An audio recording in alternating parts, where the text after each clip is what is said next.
Greene County Middle School is a 6 through 8 Title I middle school in Snow Hill, North Carolina, serving approximately 685 students. The school was originally built in 1991 and opened to students in 1992. Serving a high minority population, GCMS is comprised of 35% African American, 31% Hispanic, and 24% white students. On April 16, 2011, the school was devastated by an EF3 tornado that left only 30% of the school salvageable. The original building was completely demolished and rebuilt over a 2-year period of time while students returned to campus in 44 mobile units. The new building was built to the original layout with many structural improvements and was finally reopened to students on August 26, 2013. To begin the Teacher Empowerment Project, I began my work as a North Carolina Principal Fellow intern collecting targeted data from the Teacher Working Conditions Survey and other sources of data to gain a greater understanding about the school.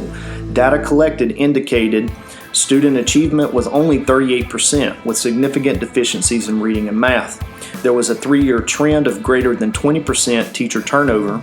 Only half of the teachers believed that the school possessed an atmosphere of trust and respect, and only 75% of the teachers felt that professional development existed to adequately learn from each other in an effort to improve their individual professional development needs. The school's new principal, Ms. Diane Blackman, stated, "Student learning and achievement has to be priority one among the staff. We have to find specific ways to create a culture where teachers take ownership of student learning and collaborate in ways that encourage positive interactions that focus on curriculum and instruction."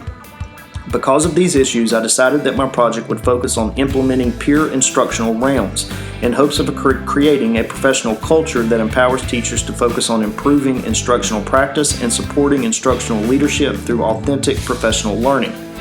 Professional research indicated instructional rounds are not about fixing individual teachers. Rounds are about understanding what's happening in classrooms, how we as a system produce those effects, and how we can move closer to producing the learning we want to see.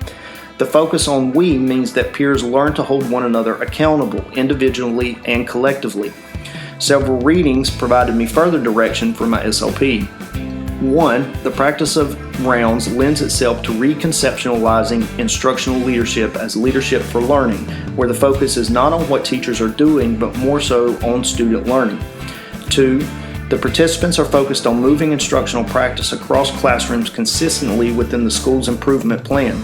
The suggestions are about developing clarity and commonality about what good instructional practice looks like and what leadership and organizational practices are needed to support high-level instruction.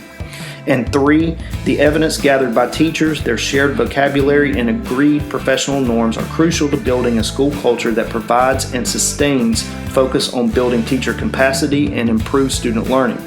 Such a culture shows how teachers are able to work together to improve the quality of teaching and learning. Utilizing a combination of Elizabeth City and Robert Marzano's instructional rounds, I developed a plan of action that divided the staff into 2 separate teams that included a mixture of teachers from various grade levels and content areas. Team A would perform instructional rounds the first and third 9 weeks, while Team B would perform rounds the second and fourth 9 weeks. I used the admin and school calendar to strategically plan the rounds to help minimize scheduling conflicts and ensure full participation of the staff. The rounds themselves would consist of a 3-step process. Step 1 was to schedule a pre-rounds professional development with participating teachers. During this step, I facilitated teachers in the development of the problems of practice or questions of focus. This process engaged the staff in collaboratively developing an instructional focus for classroom observations that would be observable, actionable, and connected to a school-wide improvement strategy. To guide the development of these ideas, I presented 3 guiding questions. 1. Where are we currently with our classroom instruction? 2. Where are our students struggling? And 3. What do we all need to do instructionally to promote student learning? Teacher leadership was clearly visible as the team worked collectively to openly discuss instructional issues and develop the questions of focus. Step 2 was the classroom observations the following day. I developed an observation schedule and data collection form that was distributed to the participating teachers. The schedule allowed teachers to observe 2 other colleagues outside of their team and grade level for 20 minutes during their planning times. Observing teachers were asked to record their observation data by completing an I heard, I saw, I wonder protocol. Teachers were reminded that the observations were to focus on the instructional core and questions of focus.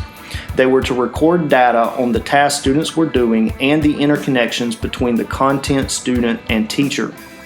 Step 3 of the process was for the team to meet at the end of the day and post-rounds debrief.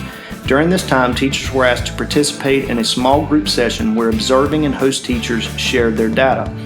The second phase was a reflection debrief where teachers were asked to complete a plus-delta chart to identify instructional practices they observed that positively impacted student learning and things that they believed still needed to be improved.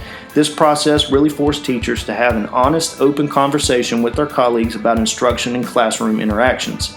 In the final phase, the group participated in an analysis debrief where the team collectively shared their plus deltas to identify patterns that existed in school-wide classroom instruction and student learning. The team was also asked to complete an exit survey about what instructional practices they believe most effectively contributed to our students' learning and achievement. All of this data will be used to plan the next level of work and answer the questions of how can the school focus its energy and resources to make progress on instructional practice, what new knowledge and skills might teachers need to encourage improvement, and how might the administration support instructional improvement and professional development. While the instructional rounds process is only beginning at GCMS, the ongoing process will 1. Hopefully build a collaborative culture that will put teachers in charge of their own learning, 2. Build a common understanding of effective teaching and learning, and 3. Build instructional consistency to take improvements in student learning to the next level.